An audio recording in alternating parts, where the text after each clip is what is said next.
Hey, what is up, phone lovers? Welcome to the Mobile Roar podcast for the week of April 29th, Badcast. Badcast. 2015. I'm Joe Fidua. Hey, I'm Christopher Chavez. And I am Kevin Kraus.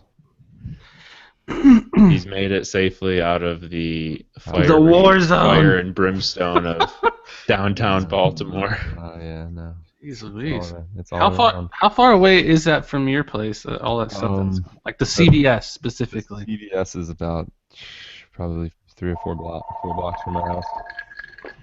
What about wasn't there like a senior home or something? Yeah, that's on the east side. That's over by Johns Okay. Hopkins Hospital, which is a little bit further. That's a mile or two away. But yeah, the main riot area was probably like a half mile, quarter mile from my Holy home. cow. So it's That's pretty close to pretty close, home. but it's fine. It's peaceful. I think the media has contributed to overblowing the Oh whole yeah, situation. So that Yeah, always like all the happens. all the pictures and videos, you just see this very small area of what's going on. So yeah. Well, we're glad that you're safe from all that, and Rob right, also. but Rob was boarded up in his house with a baseball bat. He was like, he was terrified. well, we were good. We got to kind of escape Baltimore for the day anyway. We went to New York yesterday and saw the LG G4, which we'll Oh. talk about in a minute, right? But Yeah, first I have some emails to get to. In case you don't know, you can send us emails podcast@mobileroar.com. And we got some emails from none other than the Samsung Knights. This ooh. this was a subject line, the Samsung Knights. So I Oh. just wanted to read these. We at the Samsung Knights on Google Plus thank you for your undying respect and understanding of our devotion to Samsung. I, Daryl R, must ask, why do you hate Sprint so much? My Sprint GS3 on Freedom Pop has faster download and up speeds than my wife's T-Mobile Note 3. My Sprint Note 4 Sparks pass them both, averaging 70 to 80 megabits per second down. We Knights are on every carrier. Dang. Oh man, And he also see says that. that he enjoys the podcast and waits patiently every episode for your very respectful reference to the Samsung Knights and misguided attempts at bashing Sprint's spinning spark of triumph. That was I the see. best. That was the See, best. I did not realize that the Samsung Knights were united to defend Sprint too. So we gotta watch out. Yeah, and then he sent another email right after that because he forgot to say, I forgot to add, we don't hold knives to throats. They're called swords. Oh, yeah, that was a Oh, follow-up email. yeah. I don't know if that was a threat or so Yeah, crazy. so that was probably one of the more interesting emails I think we've ever got on the podcast. Yeah. But yeah, send us your emails. Also, I think if people don't realize, if you're watching live, you can send us questions during the show, and we will certainly respond to them. Will Oh do. yeah. All right, so like Kevin, you mentioned you were in New York yesterday for the LGG4 event. Why don't you talk about that? Yeah, it was pretty cool. First of all, it was at One World Trade Center, which is, the new World Trade Center building that they've built up, and I think it just opened pretty recently. So everything was shiny and new, and it was cool to go in there. And we went up to not the observation deck. It wasn't hosted on, which is like at the very top, which is way up, but it was, I think, around the 64th floor and some other area with a nice view of the city. So props to LG for setting that up. It was those elevators, those new elevators. You shoot up so fast, your ears pop when you get up there. Like it was really Ah, cool. I hate that. But it was cool. A cool little event.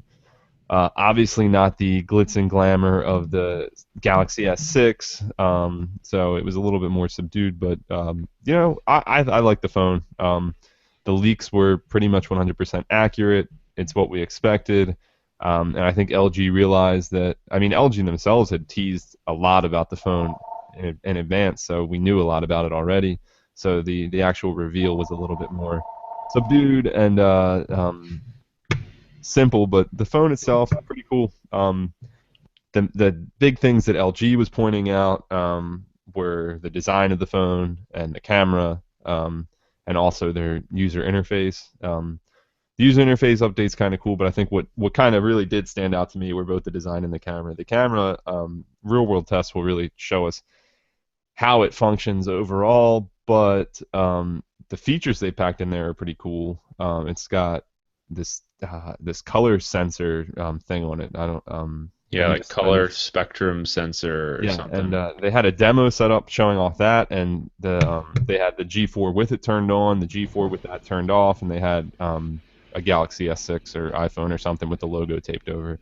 The competition, and I think I don't know if the video really shows this, but I think, and it should be on Phandroid. It's definitely on YouTube. We posted a video of this demo, and it works. Like it was in a relatively low lit environment, and the color sensor just really pulled out the colors and made them pop, and made it easier to kind of figure out where you wanted to set the white balance. So that's the other thing. There's full manual adjustment, much like we've seen with the S6, and even the HTC One has that. I think that's kind of becoming a trend with smartphones, is the more manual pro user modes for those things. But 16 megapixel camera, it's got like 3-axis OIS, so it's got an advanced image stabilization, great low Yeah, light shooting. OIS 2.0 they It's got call a it. yeah, it's got a Oh, really really? They improved it? yeah, it's got a really low f-stop, so it actually does pretty well in low light. I think the low light pictures in the demo they showed us, kind of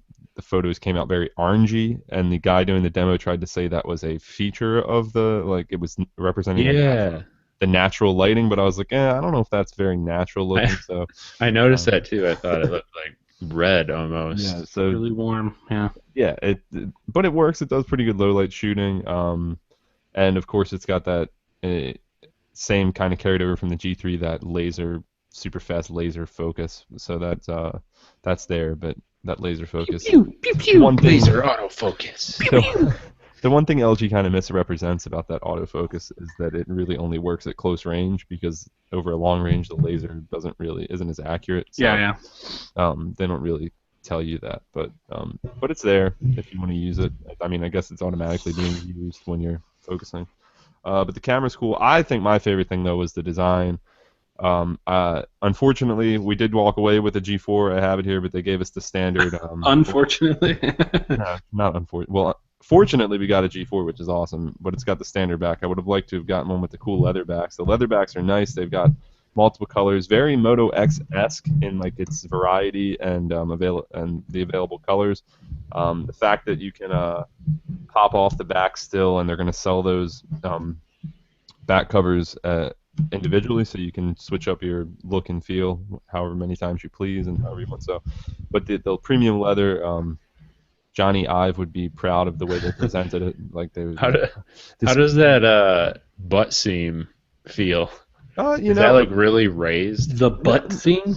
no, Yeah, the butt seam. You it know what I'm really talking wasn't. about. It is kind of a subtle accent, and I think it looks really nice. And I mean, just using the phone, it's not the kind of thing that the way you hold a phone, like it's not the kind of thing that would get in the way or create like any issues. So I thought it was cool. There's a bunch of different colors for the leather.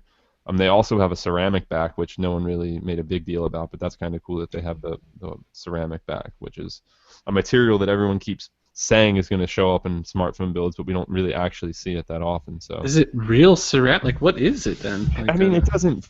It's like a very thin ceramic. It doesn't feel. It doesn't feel like a toilet bowl or something. You know, it's not like a yeah. real, like thick, glassy ceramic. But it's One of the things I read said that one does feel like slightly heavier because of the ceramic.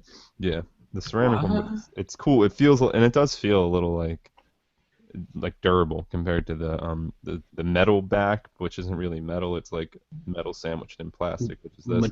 Metallicized or something. I don't know I if you kind of can like see that diamond pattern that they put. Yeah. See, Some I was people were just gonna saying say, that. man.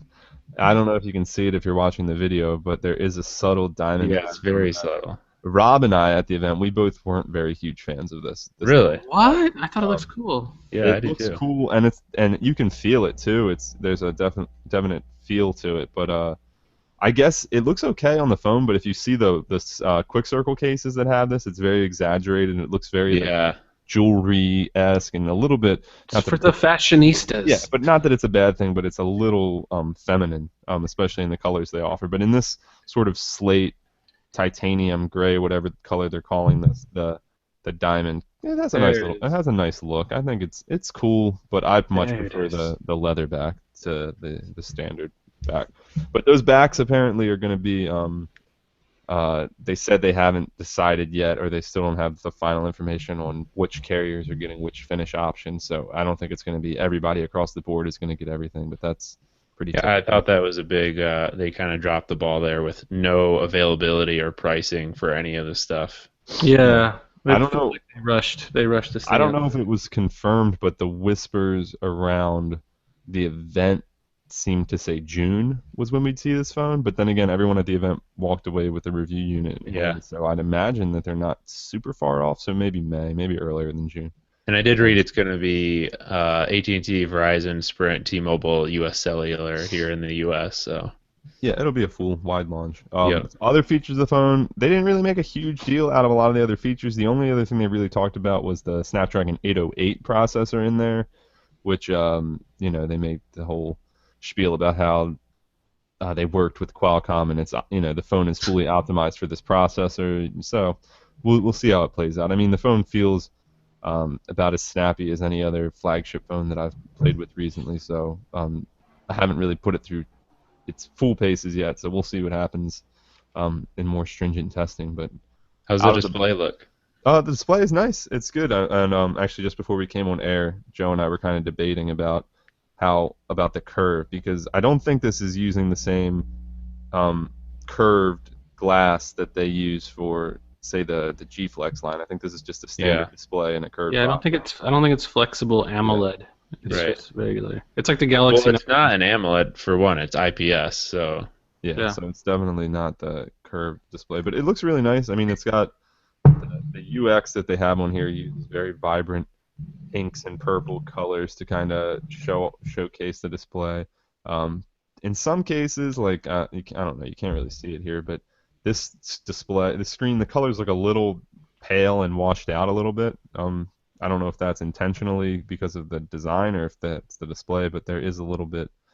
Um, I don't know. I'll have to test it with some different backgrounds and throw some different photos on there and see what it looks like. But the display, um, it's about to me. It's on par with what we saw with the G3. I mean, an improvement slightly, but it reminds me a lot of that G3 display. Just a very bright display with a lot of color, but maybe not a lot of contrast. I just want to see the battery life. I think that's what I'm more like the most concerned with because the S6 fell completely flat. Like as far as battery life, Well, horrible. it's got the 3,000 milliamp hour battery in there, replaceable, which is a big deal that LG made that it's replaceable and that they still have SD expandability. Which kind of going back to the camera, I think the 1M9 and S6 can also do this, or maybe one of them can. But the G4 you can save with one touch, so it's very easy. You can switch to RAW photos and save RAW photos, which kind of goes hand in hand with having the expandable storage and being able to take out your SD card and transfer RAW photos to your computer. But yeah, battery life we'll see. Like I said, I just got this yesterday and didn't really test it out too much, so can't really make any comments on battery life so far.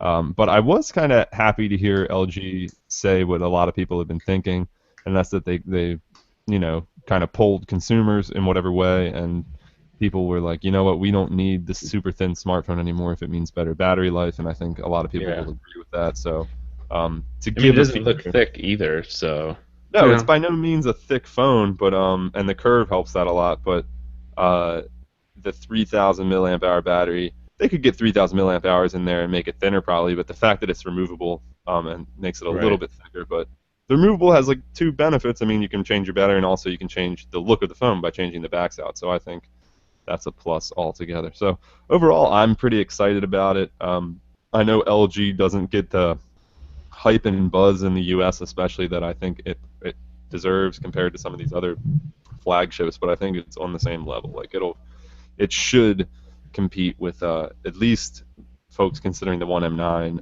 The S6 might still offer a few more features that make it more appealing, but um, yeah, I'm looking forward to reviewing it and kind of giving a more full opinion on the phone.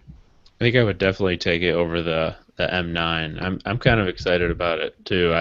I really like the Nexus 5, and I feel like this is like a grown-up Nexus It 5 looks almost. really big. The comparisons I've seen people like holding it against other phones that like what's the screen size? 5.5 or Yeah, something? 5.5. Yeah, it's a That's straight 5.5. up that's old Note territory. So I it's mean, here we go. pretty Again, for damn people that can big. see the video and can see this, that's an I think iPhone that's the size of the 5S. OnePlus. Oh my Yeah, but gosh. that's the iPhone Oh yeah, it's 5S. the 5S. I was like, oh my god. But yeah, like the OnePlus One is what 5.6 or 5.7. I don't. But that was way too big. I don't know. That's the only thing that's kind of holding It's me not back on it's this. not as big as a OnePlus One. It's nowhere near as big The as a One. G3 was really nice size, I think, but that's kind of like the maximum that I can do with like my thumbs and everything. Yeah, it's bigger than a G3. I don't know. Yeah, I agree. I didn't really think too much about the size. It's definitely. I mean, I have pretty big hands, and I can't do like a full. I can't reach to the other corner with one thumb. So that's my test. I want to be able to cover most of the screen with one thumb. If I Yeah, can't touch any point on the screen with one thumb, it's a little bit too big. yeah. Yeah, I just pulled up a side-by-side screen or a phone comparison that Phone Arena does, and it's not really that much bigger than the S6 or M9. It's like a little bit taller, seems to be about the same width. Like the one M9 is really it's tall, but it's also very narrow. This is what HTC always does. They have like a really skinny phone, so it's like it's always easy to reach almost everywhere with your thumb. It's actually not that bad at all. But like LG phones tend to be like a little bit wider and stuff, and that's kind of like where the phablets start. I think The especially- S6 is 5.65 inches tall, and the G4 is 5.86 inches tall. Yeah, it's taller. I mean, I think especially with Android phones, one of my biggest tests is if I can, while holding it with one hand, easily swipe down the notification drawer with my Yeah, thumb. can I reach the actual notifications or with my And thumb? it's That's a always bit of a stretch on the Nexus 6. Not Nope. even Nope. close. Not even close. No way. I have ginormous hands. All right, so that's all the G4. We should have a review to talk about probably next week, I assume. Hopefully. I mean, if not, we'll have more I'll have more to say about it. But I think I'll Right. have the review up. I want to play with it. I want to test it out. Yeah, and Chris, you were when I was talking to you yesterday about I told you I was excited about it. Your big thing was LG's updates are slow. Yeah, the software update stuff is what like I'm the most concerned with because I mean, yeah, they get some of the major firmware updates, but it's just like they always drag their feet about it. It's bad. I know the G3 was like one of the first phones to get Lollipop, but that was like the international version. It took a while for us to get the carrier versions, but after that, it's like they just give you one update and they're like, that's it, I'm out. But like HTC and some of these other, I mean, they're OEMs and stuff. They're always like with all the points and stuff. They try to keep it continually updated, and I just don't know where LG stands with that sort of stuff. It's always a bit iffy. Yeah. I mean, aside from the updates, just one more thing about the LG. They did do some improvements to the user interface, and I know that's always been a complaint about a lot of Android users is LG's interfaces, and even if you just remember their interfaces from years ago, where they were like really pretty bad. With the G3, I think they improved it a lot, but it still wasn't great. The G4, it kind of stays in the same aesthetic as the G3, but they've added in some stuff, so it still feels like it feels a little more basic than what HTC or Samsung does, but hopefully it'll come out as an improvement. So Yeah, I mean, I like the sounds. They have like crazy sounds. I actually like their UI. A lot of people say it looks too colorful and weird and stuff, but I like that about LGs and Samsungs. It's just It's lollipop-ish. I'm so wary about LG. After the Nexus 5 was giving me trouble all the time with like GPS and Bluetooth, and there's always seems to be some problem with LG stuff. My TV, LG sucks. LG TV sucks. Like it's horrible. Like now I'm getting light bleed in corners and stuff. I'm like, what in the world are those spots on my screen? And it's just like, to me, LG is starting to just like signify just cheap. And I'm not sure if I can invest. So I kind of want to take the wait and see approach with the G4. Like once it comes out, see what people say about it, see if they're getting any kind of weird hardware issues or anything like that, and then kind of take it from there. But I just don't trust LG yet. I guess as a speaking of LG and the Nexus 5, I normally wouldn't do this and throw out this pitch, but actually was just we work with our deal site androidarea.com, and this actually surprised me. I thought it was actually a pretty good deal. For $199 you get a Nexus 5 and a year of service from Freedom Pop. So I thought that's a pretty good deal, even if you throw out the service and just get the phone for $199. You can Yeah, buy it is a now. pretty good deal, actually. Isn't Freedom Pop like carrier not or non-contract or contract free? It's non-contract, so if you buy it, you don't even have to use that service. And Yeah. $199 for a Nexus 5 is still a pretty good deal, right? I mean, that's It's a damn good deal. That's Yeah. how much I sold mine for, and then I bought it back immediately. Jeez. And how much did you buy it back for? The same price. Oh, all right. It'd been funny if you lost money on it. Yeah, that would right. be. So let's talk about the exact opposite of LG, which is Samsung. I wrote an article earlier this week titled "Samsung is much bigger than you thought," and it's from this video. I don't know if you guys got a chance to watch it. Yes. This video from a YouTube channel called Cold Fusion. And they basically it's 11 minutes long, but it's a really fascinating video, and they just kind of go over some brief history of Samsung and about how they are just this massive company. And I think everyone knows that Samsung is a massive company, but you don't really fully understand how massive You they are. don't even know. So just a couple of the cool facts from this video that I thought stood out. Samsung actually made the tallest building in the world, which is crazy to me. I thought that was something in Dubai. I thought that Dubai something was. It like, is in some other country. I don't remember the country, but Samsung made it. Oh, so it's not in Korea then? It's just somewhere else. Don't quote me. I don't remember for sure. Okay. But this one is crazy. They have more employees than Apple, Google, and Microsoft combined. That's crazy. Yeah. And they have their own military department. I mean, this is what HTC is going up against. This is who they're trying to take on. Yeah. I mean, Well, is that realistic for them to even? You just look at the scope of the products that Samsung makes. You know, I listed Washers, like look in your house. You could have phone, TV, Blu-ray player, headphones, computer, dishwasher, dryer, refrigerator, vacuums, even light bulbs. And then if you don't have something that like has a Samsung logo, look inside at the internals of some other product. You got Samsung processors, Samsung displays. I mean, yeah. I bet almost every house in the United States, for sure, probably has some type of Samsung product. I think most of our listeners and readers at Phandroid are probably familiar with Samsung as a mobile manufacturer, and so at a very, very limited scope, they might think, oh, they're like a very big phone manufacturer, and then if they have some more electronics, you think, oh, they're a very big electronics manufacturer. But yeah, like in their home space of Korea, I mean, they're like a do-everything company. They're involved in like everything in Korea. Literally everything. They made cars. They had a Samsung car. That was crazy. Apple car? How about the Samsung? Speaking of Samsung and Apple, though, I just read an article that Samsung has reclaimed the spot as top mobile manufacturer with the release of the S6. I think some new data said that. Oh, interesting. Yeah, the S6 is selling pretty good. Yeah. I've not yet seen one out in the wild, though. I am. I saw a lot. I've actually seen a few S6 Edges have been pretty popular. So.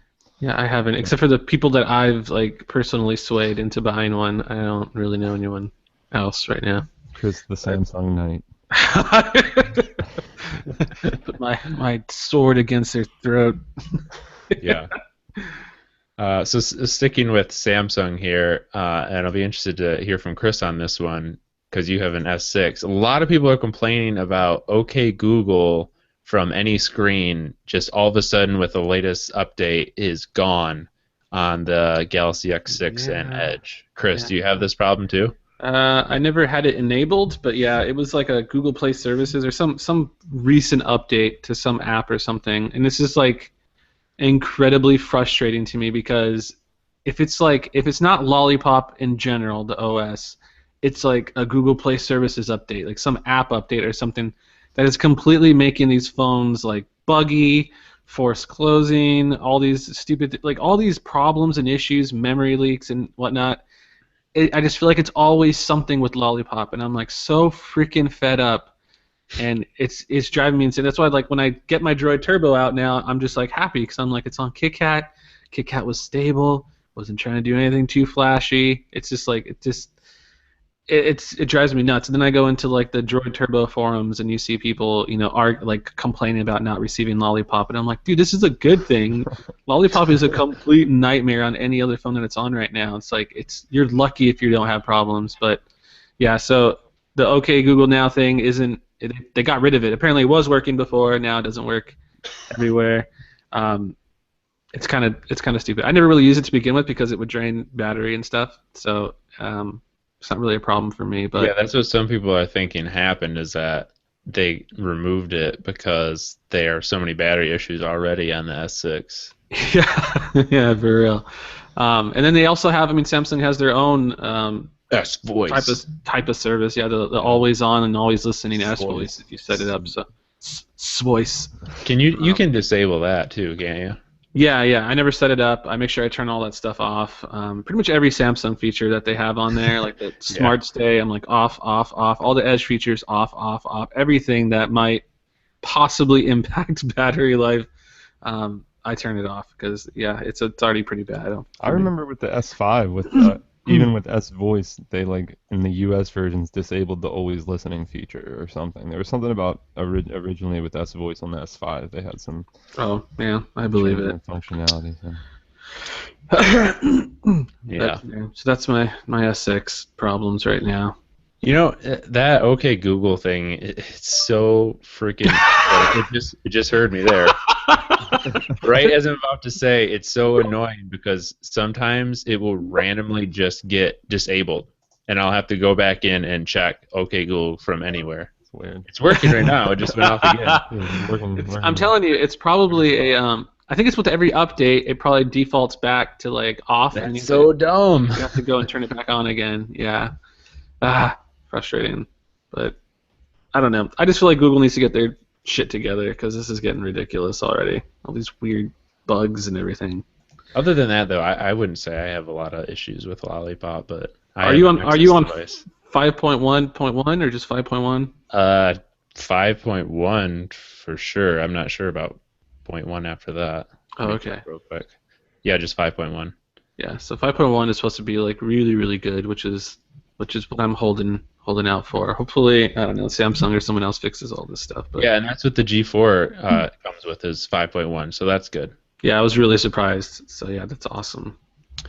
All right, so a little bit of Apple news here. Discover is going to join Apple Pay in the fall, which will mean that Apple Pay has every single major credit card company, which is pretty cool. And I don't know, I just feel like I'm still not seeing a lot of people use Apple Pay. Yeah, I don't. It's not catching on like I thought it would. I really thought it was going to explode when it first came out, but I think it will. But I think it's like when you're dealing with, people will buy freemium stuff all day and they'll do stupid stuff on their phones and waste a lot of money in their lives in general. But still, at the same time, when it comes to spending your money, like you have to gain a certain level of like trustworthiness. People aren't super comfortable doing it yet.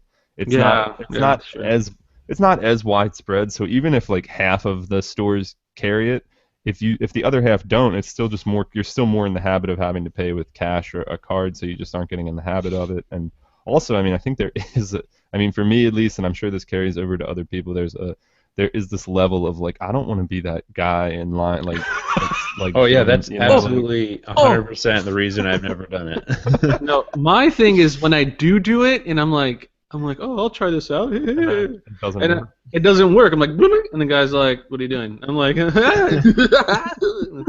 keep tapping it, and he's like, dude, that doesn't work. And I'm like, oh, my bad. Like, it has a tap to pay sign, but like even all these stupid terminals that have it, they don't have it like enabled or something. I don't have to flip a switch, but it's so frustrating. So frustrating.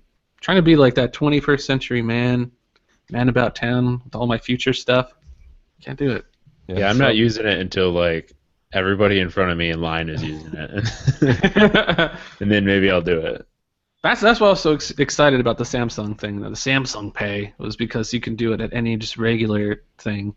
Even then, I feel like I'm gonna tap it like at 7-Eleven, and the guy's gonna get pissed off, like, "Hey, what did you do? Did you hack you hacked my thing or something. I think I'm like hacking into their. You're gonna like slide your POS. phone where the card should go. And they're gonna be like, no, you put a card there. No, it's a car. What, are you some kind of idiot? I'm really surprised they haven't come out with some phone that has a magnetic strip that pops out of the You side. just push a button and just like a switch, like, shoop. That'd be amazing. Speaking of which, I was thinking about this the other day. Whatever the hell happened to my coin that I bought? It's $60 for that thing, and it was like, I think they said download our app, which I did, and they're like, we'll send it to you. I never got anything, man. Yeah, I'll be surprised if I signed up for the free what was that one called, plastic, that they were offering at CES, and I'll be surprised if that actually. Oh my god. It's supposed to come this summer, but who knows? And all I know is I don't believe that bearded guy anymore. So I just looked up friend. coin because I wanted to see when like that hit popularity. Guess when that video was published. I don't even Oh, want it's to like know. over like a year and a half ago. It's got November 14th, 2013. What? It's been that long? Oh my gosh. And the crazy thing is, it's like almost Still every waiting. other week a new coin type product is announced that like is never going to actually launch. There is? I haven't seen anything about that in a while. I mean, There's I did see plastic, one. There's plastic, and there's another new one that's out Yeah. there. Well, coin. The sad part is that coin is completely obsolete now. This whole Samsung Pay thing works out. Coin is completely obsolete. 'Cause the only thing it had going for it was that magnetic strip that was like compatible everywhere. So now it's like, So wait, how does Samsung Pay work with no regular magnetic strip? It just sends like a. You like put your phone by it, yeah. yeah, and it sends out a magnetic signal. It like copies your credit cards that you put in there. So I'll be it's- interested to see how well that works in real life too. Yeah. Please swipe again. Please swipe again. Like what? I'm not using a credit card. Like if it works, I'm gonna be so happy because I can leave. My wallet is. I have the George Costanza wallet with like 500 cards in there, and it's ridiculous I already. have my wallet right here. Check this out. I think it's giving me like Oh yeah. it's giving me like spinalitis or something. Like my back's all Spinalitis. when I sit down now. It's all. Is it a trifold? Yes, it is. It's. Bifold for life, man. I can't do it. I had bought a new wallet the other day, and then I was like shoving all my credit cards in there. And it's only been like a month old, but now like they're all breaking at the seams, all the like little pockets, and it's like coming apart because. If you have that many credit cards, you got a whole nother problem. Well, it's not even credit cards. It's like I have zero debt, but like I have like a Costco card, a Sam's Club card, my IDs, and like just tons of stupid business cards and. It's the same as your tabs situation. You It have too is. many tabs open. You got too many like- credit cards in your wallet. Chris is just life in excess right now. Yeah. It's my life. It's a mess. All right, so moving on. Microsoft is bringing Android and iOS apps to Windows 10. Well, I guess they're not themselves, but they announced that anyone can easily port an Android app or an iOS app to a universal Windows app, which means it can run on the desktop or on phones. And all you have to do is a little bit of extra code, and then you can easily port your app, which is a pretty cool thing. I feel like they've been trying to do this for a while, and now they're kind of actually making it happen.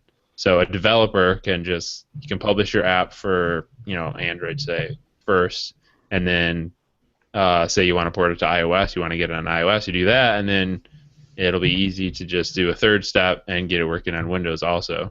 I wonder if it's gonna like. Are they still all stringent about their UI standards and all that stuff that they had going on? Like it had to. No, there's no like adapting to a new design or anything. It's literally just a straight port. Oh, that's awesome. Yeah. That's actually pretty darn cool. So we'll have to see how that works out. I don't know if you guys were paying attention to the build is going on right now for Windows, and they actually announced the new name of their browser. Browser, yeah. I forgot what it was. Oh, Microsoft Edge. Microsoft Edge. That Edge.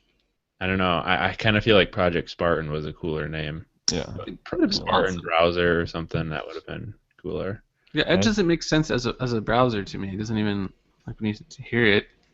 I'm just really glad that Verizon it seems like Edge? Microsoft they get it now, where they're like, okay, no one likes Internet Explorer. That name sounds like death to most people. Let's get rid of it.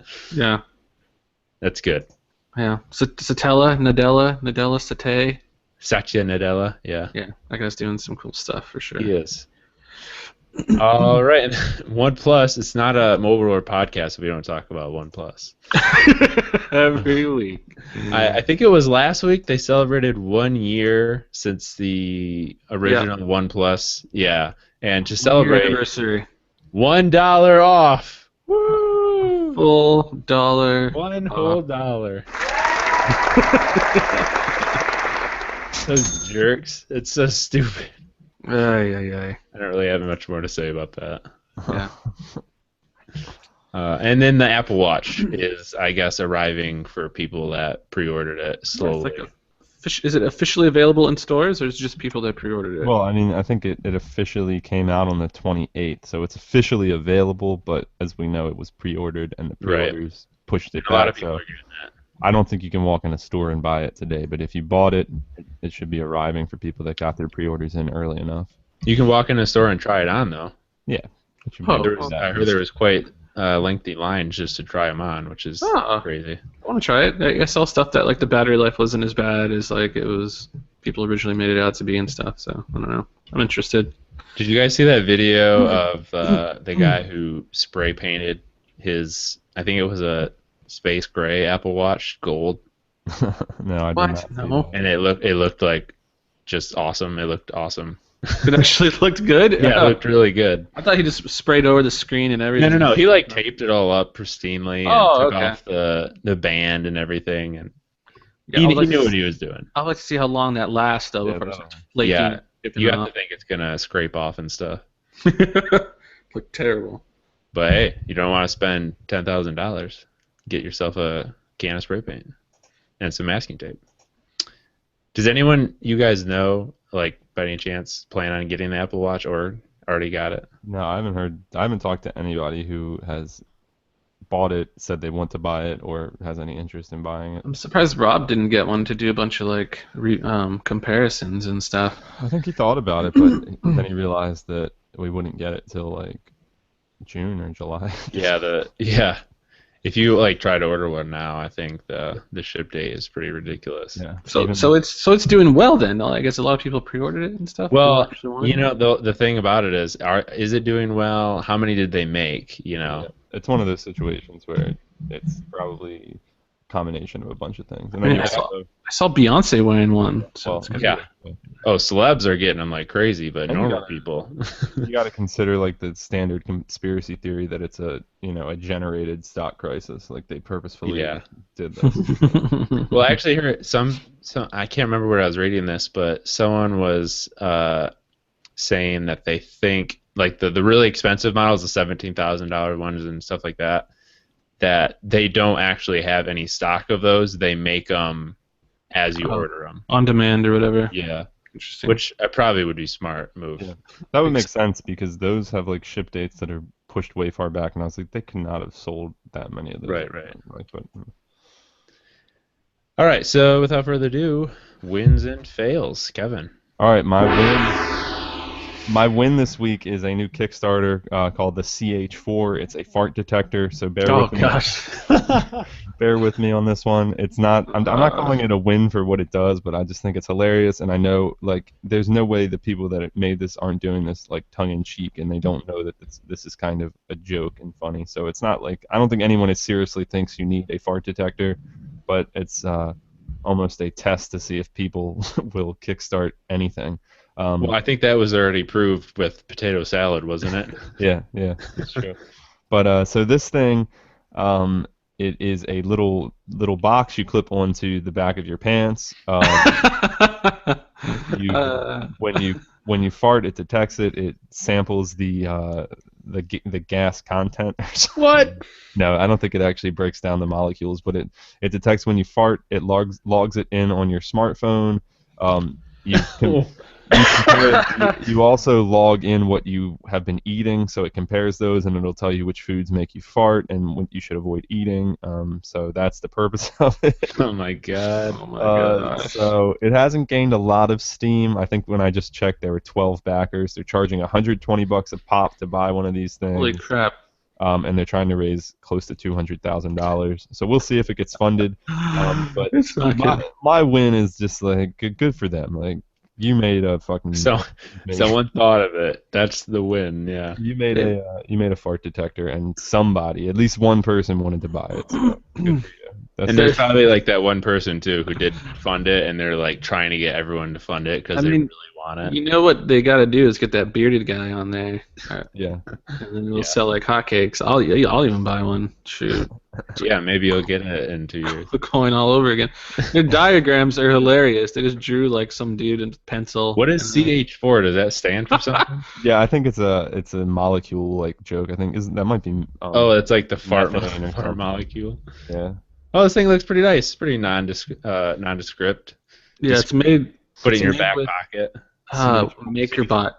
They made it with like what do they call it? 3D like printer. 3D printing. Yeah. So CH4 is the molecule for methane, which is The diagrams.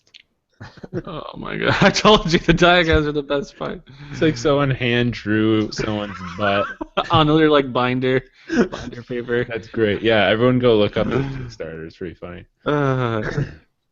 So my my fail of the week is Apple Watch related.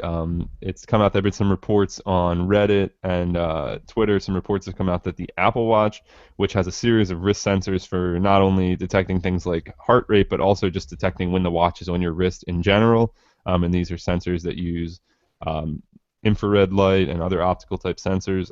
And these sensors aren't playing so well with users that have tattoos on their wrist area, which obviously is a very small percentage of the population in general, and also a small percentage of Apple Watch users. So it's not like a problem that's going to kill the Apple Watch sales, but it also is a bit of an oversight because this also raises the question about, what about people with varying skin tones or skin conditions that might have their skin kind of have blemishes or whatever on their skin. How is this going to work with the Apple Watch? They've drawn a little bit of heat for this, Apple, but I don't know if it's something they could have anticipated. And I'm sure it seems like the heart rate sensor itself is powerful enough to kind of look past the ink of the tattoo. So maybe they just need to, in future iterations or even with software, kind of increase the power of these sensors. But it's kind of a blemish, no pun intended, on the Apple Watch during its launch week. So that is my fail of the week. Cool. My win of the week is going to be these things you can type into Google search to send stuff to your phone. I'm not exactly sure when this started, but it seems like everyone just started picking it up this week. Yeah. So in Google search on like your computer on the web, you could type send directions, and this cool little box will come up, and you can put in where you want to go, and it will use your location, and then there's a button that you can click to send that to your phone, and then when you open up your phone, the directions will be right there, so you can walk out the door. That was the first one people discovered, and then you can also add a reminder, you can set an alarm. What else can you do? There was one other. I think send a note, right? Send a key. Yeah, like take note to self or something like that. And they all work pretty much the same way. Just type in note to self, and then a little box will pop up. But that's pretty nifty. It's kind of reminded me. You'll probably remember this. Chrome to phone. Remember that app? Yes. Oh yeah. That was a really popular app back in the day, and that was like an extension that you would click in Chrome, and it would send something to your phone. So it's kind of like that, but you don't have to have install your anything. phone previously paired, or is it just that you're signed in with your Google account on Chrome? You have to have the Google search app on your phone, and you have to have Google Now enabled, and then it syncs up. To the Android only? That's a good question, actually. I'm not sure. I'm trying it right now, and it's not doing anything, but my iPhone might not be set up properly, but who knows? Yeah, I think it is Android only, because like when you do that stuff, like send directions to my phone, it like will pull up a list of your phones, your Android phone, Yeah. the one you want. So I think it kind of uses like Android Device Manager too to see like what phones. Yeah. But you do have to be on the latest version, because I noticed when I did it, only one of my phones popped up, because the other ones I haven't turned on in a while. Oh yeah. So that's neat. My fail of the week. It's not really that hard of a fail. It could be a win too. It depends on how you look at it. I haven't even decided myself. But the HTC ad for the Salami, Oh gosh. the like fake drug parody, It was whatever. horrible. It was I horrible. can't decide if it's horrible or hilarious. It was horrible, but I did laugh. I will say Yeah. that. There's a couple of times where I like was cracking So up. if you haven't seen it, for one, you need to go see it. Just search Cellamy, Cellami, and it's like this. We've all seen these commercials on TV for drugs, and this is a cure for SAD, which is Samsung affective disorder, and iOS, which of course stands for oh shoot, what was the iOS one? Something operating system. Yeah. Totally blanking. But anyway, yeah, and then it like goes over what the side effects are, and then it says if you are currently taking HTC One M9, you are fine, and you don't have to take this pill, and you're awesome. It literally says that, but it's just kind of funny. Thanks for buying our phone. Yeah, I don't think this is any like an ad you're gonna see on TV, No. but just It's like it's featuring that one guy. They hired like this dude. They're like I wouldn't say like their PR guy, but he's just like this crazy what is it, spokesperson or something. But yeah, he does all these weird jokes and does these weird. He's the guy that like interviewed that one rapper for the HTC rap video, which was absolutely horrible. So this guy's like either a genius or he's just like the worst thing they could have actually ever hired for this. But by the way, iOS stands for Irritable Operating System. oh yeah, I thought it was fun. I thought when I first saw it, I thought it was kind of funny, and then I was like, whatever. But then I went back and tried to comment, and everyone's like, "This is horrible. This is like atrocious." Like I don't know. Yeah. So Cellamy comes with a list of side effects. It can lead to pinched zoom, clogged charge port, permanent thumb loss, and plastic discharge. Oh yeah. Oh, and people were pissed because they mentioned something. They didn't mention suicide, but they said like it was like a they played it like weird, suicidal something, which usually all these things always say. But it really wasn't even as bad as it sounds. But then people were flipping out because they said they're making light of suicide and all this stuff, and I think it backfired on them a lot. But it was funny. All right, Chris, what do you got? My win is going to be the ultimate win. Chipotle now officially delivers. Actually, they've been doing it since March, apparently. But they've teamed up with that service Postmates to deliver anything to you service, which is it kind of works a little bit like Uber.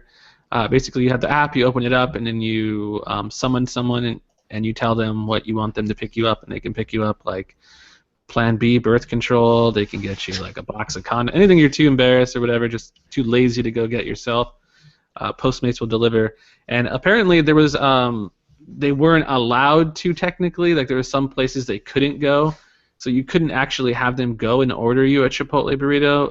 It was kind of weird, but now that they're like officially teamed up, you can actually just you can order something online at Chipotle. I think it's only in specific markets right now, so they're kind of just testing it out. I think it's like in Chicago or something, but and they kind of keep the delivery rate capped at like $5 or $6 or something.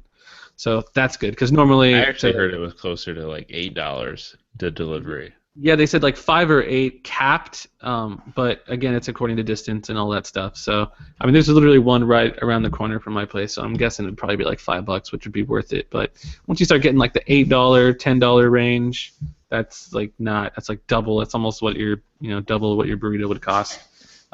But still pretty darn awesome. I would love to see them deliver, or I would love to see them do maybe like free delivery if you exceed like $20 or something, which would be like me and my girlfriend if we ordered a burrito or something. But yeah, ultimate. Everyone's been asking. I mean, I've been wanting a Chipotle drive-thru for as long as I can remember, but this is like the next best thing, I think. And my fail for the week is going to be hold Galaxy on, just a little bit on that Chipotle thing. I think part of that is a fail, actually. Like, why did they partner with Postmates and not Grubhub or Seamless or something? Because there's a bunch of like smaller things that do delivery, right? Too smaller services. well, I think Grubhub and 24? Seamless or Eat24. Those are like the popular ones for food. It's weird that they delivered with, or that they did Postmates, I think. Yeah, I mean it is a little bit Because strange. I'm reading the article here. Delivery fee is supposed to be capped at $7.99. So there's a service fee of $1.32, and then the delivery fee is $8.25. So it's like You're like it's paying really double. expensive delivery. And you got to tip your guy. You still got to tip your driver, which they recommend doing. Yeah. So it's like double for your Chipotle. It makes more sense though if like you're all ordering multiple lunches, maybe. Yeah, like a office or something, or for like you and your like spouse or something. But and then you would have to really be like, I do not want to leave my house right now, but I really want Chipotle. I don't know. Those Chipotle lines though, sometimes it probably is worth $10 to not have to wait in that line. Yeah, I mean I mean, you can already order ahead of time on Chipotle's website and skip the That's true. line. That's true. yeah. I mean, but you still got to drive down there, which is Right. like $3 or $4 in gas. And Who's then- got time for that? Nobody. I don't want to do all that. Watching Game of Thrones, I don't want to get off my couch, but yeah. I mean, and some people, like, you'd be surprised. Like, there's a lot of delivery stuff that's kind of expensive, and like, I don't want to pay that delivery fee, but there's people out there that have no problem paying for that stuff. So, more power to you, I guess. Right. My fail for the week is going to be the Samsung Galaxy S6. Hmm. Oh, here comes the emails. Oh, I don't know what's going on. I mean, it's something that Samsung did with TouchWiz, but they have an overly aggressive RAM management system that they got going on there. Basically, whenever you close an app, or whenever you leave an application to go do something else, it'll close that application. So when you go back to it, it has to reload that. And I'm wondering if this doesn't have something to do with the battery life problems. I mean, if you're always taxing that CPU so heavily every time you have to open an application again. Pretty annoying. So there's this guy that did a video on YouTube, and he did a speed test between Galaxy S6 and HTC One M9 and the iPhone 6, just for kicks. And basically he was just clicking a bunch of applications, opening them, like all the same apps on each phone, and seeing how long it took to open them and stuff. And the Galaxy S6 One, it was opening really, really quick, a lot faster than the One M9, but I guess the second lap, quote-unquote lap, was when he went back and re-tapped all those apps again, and the 1M9 just pulled them up immediately because all those apps were still in the RAM, even like the games that he had loaded and everything. Whereas the S6, every single one of those applications had to reload and just took a few extra milliseconds, I guess.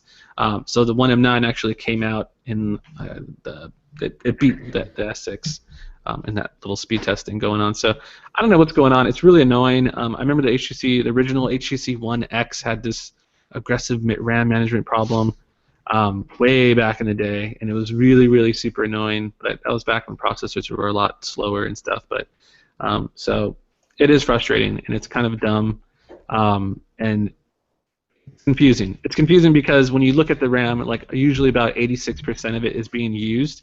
But you look at the services and all this stuff, and it's all just a bunch of random TouchWiz services and all this other crap that Samsung has on their phone. So I don't know what they're doing, but it sucks, and it's kind of a problem. So that's my fail. before we go into our app picks, we have some breaking app-related news.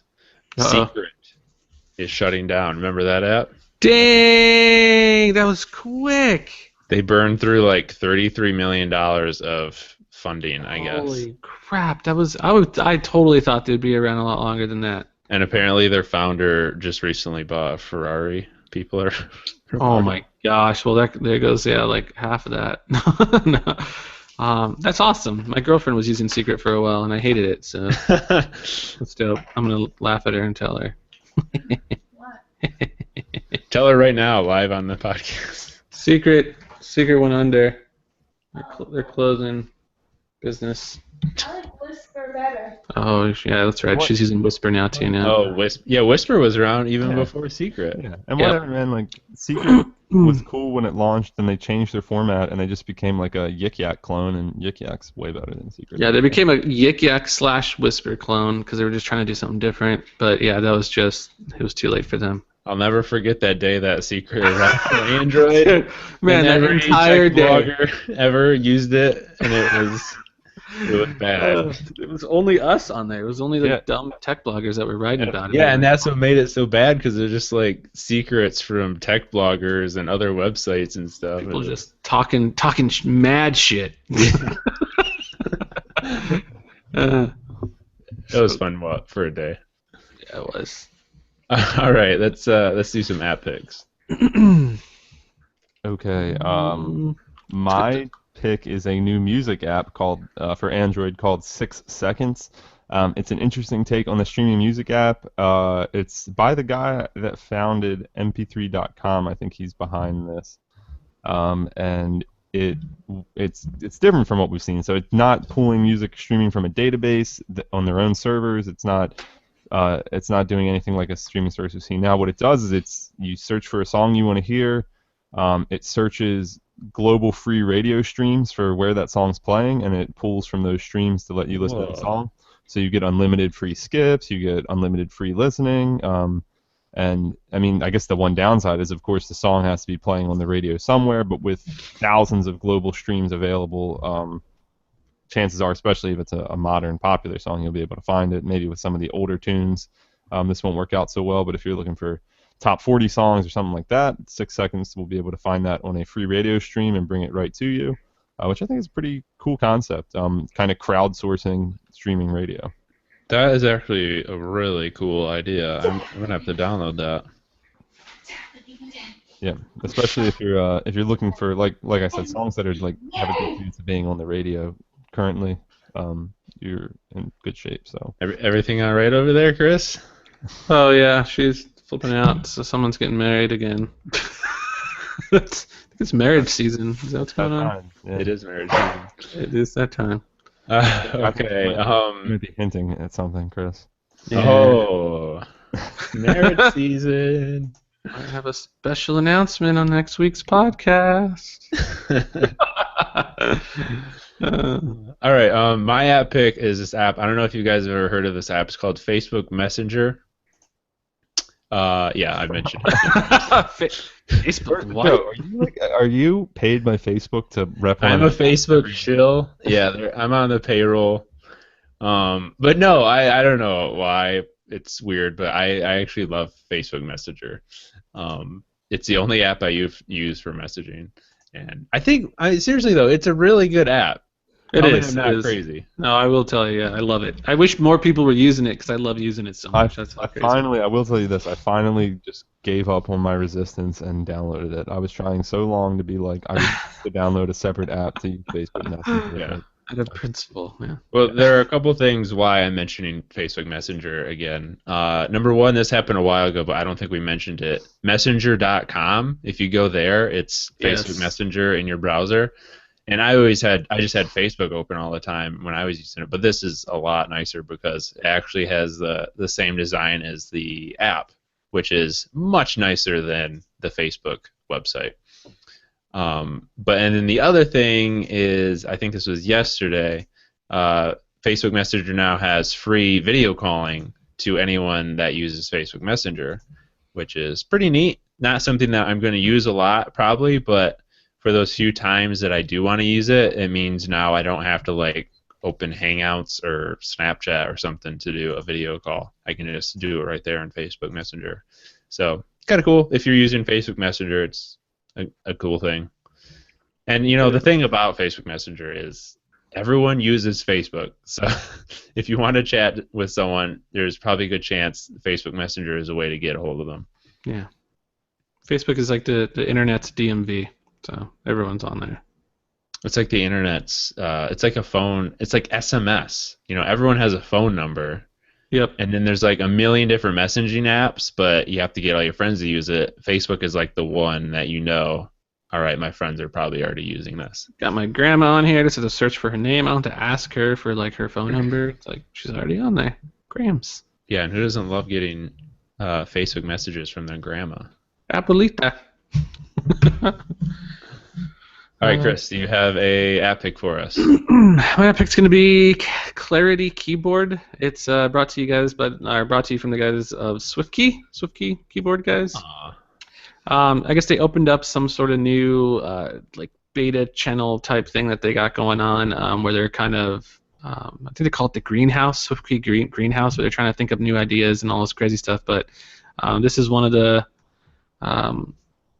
things that they brought. It's available on the Google Play Store. It's completely free, and it's in super beta. It's more just like an idea. Basically, it takes autocorrect. Its like main focus is just autocorrect, and it will autocorrect your words based on the previous 3 words that you just typed. So it feels like it can intelligently tell what you were meaning to type because it knows what the last 3 words you typed, and it can kind of like predict what you were going to type. So it's not necessarily prediction, which I don't like on any keyboard, but it's just really aggressive and really cool autocorrect. You're not a fan of prediction? I don't like prediction stuff because now I've noticed that all these keyboards are predicting completely different words, even when I type in the correct word. So if I say, hey, I'm going to go over to this guy's house, and then it'll say like tamale, and it's like, I didn't type tamale, I typed house. Yeah. It was like, we thought you meant tamale, and it's like, what the freak? Like, I typed it incorrectly. All I want for you is to autocorrect my stuff. I don't want you to try to figure out what you think I wanted to say. Like, that's the most frustrating thing. So this is just autocorrect, which I think is pretty awesome. So it's clarity. It's really basic. There's no settings. You can't really do much with it right now, but they're kind of just testing out the idea. And they have these surveys every so often that pops up, and it says, like, do you like this keyboard? Would you like to see it become a full-fledged keyboard? And all this other weird stuff. And it's neat. It's neat. Super beta. So just kind of test it out and give some feedback to SwiftKey by leaving some of their feedback. Yeah, I did just download it and I'm typing with it right now, and it seems to be all right. Yeah. Really I'm a SwiftKey fan, so we'll have to see. Yeah, I always But leave I actually have SwiftKey noticed what you just said. You type something correctly, and it's still. Yeah. That is pretty annoying. That makes me rage quit every single time. Like, I have a pretty I'd say I have like a lot of patience with people and things and like dogs and animals and stuff, but when it comes to like electronics and inanimate objects, like I rage so hard when something doesn't work correctly, and yeah, that is the worst when I can't even explain. Yeah, that's just so frustrating. But all right, wrap things up. Chris, what phone are you using? Galaxy S6. All right, you're sticking with it throughout the battery and now RAM issues. Yeah, I'm already at 68%, and I unplugged at 8 o'clock this morning. So and I haven't even used the phone. That's the funny thing. So it's dying That's fast. pretty bad. Sucks. All right. I think that'll wrap things up for this week. Like we mentioned at the top, you can email us with our address podcast@mobileroar.com. If you are a Samsung Knight, please, by all means, leave us another email. Brighten up my week a little bit. You could leave out the threats about swords, though, if you want. Yeah. You can subscribe to the audio version of the podcast on iTunes and Stitcher Radio. Leave us a review there if you do. You can follow the podcast on Twitter, which is @MobileRoarCast, all one word. And you can follow us individually. Chris is @GamerCore, Kevin is @YouDon'tKnowKev, and I am @TallSchmo. And we will see you guys next week. Later. Bye.